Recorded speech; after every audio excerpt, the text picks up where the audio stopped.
So hello beautiful families, welcome to my new blog. তো এটা আরেকটা দিন। তো এটা ছিল আমার মামার জন্মদিন।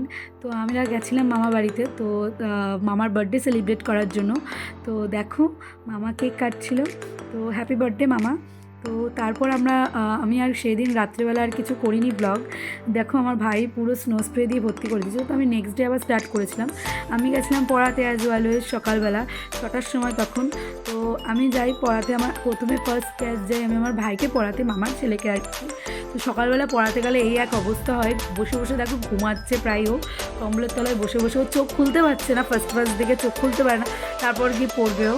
তো তারপর আমি গেছিলাম এদেরকে পড়াতে। বাড়ি গিয়ে আমি বাড়িতে যেহেতু কেউ ছিল না, তো আমি ডিম টোস্ট করেছিলাম।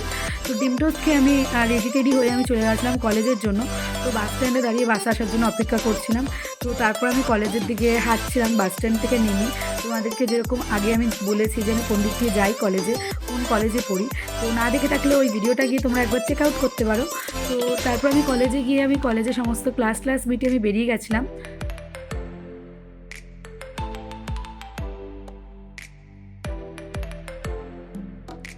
তো আমি বাসের মধ্যে এই করি, যখন মন মেজাজ খুব ভালো থাকে তখন আমি এরকম পাগলামি করতে থাকি। তো আমি তারপর বাড়িতে চলে এসেছিলাম।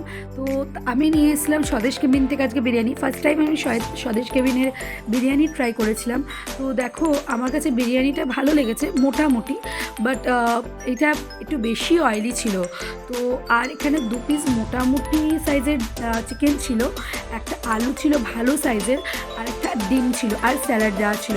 বাট একটু বেশি অয়েলি ছিল, যদি অয়েলি না হতো পারফেক্ট ছিল, কিন্তু একটু বেশি অয়েলি বলে আমার কাছে কেমন একটা লাগলো।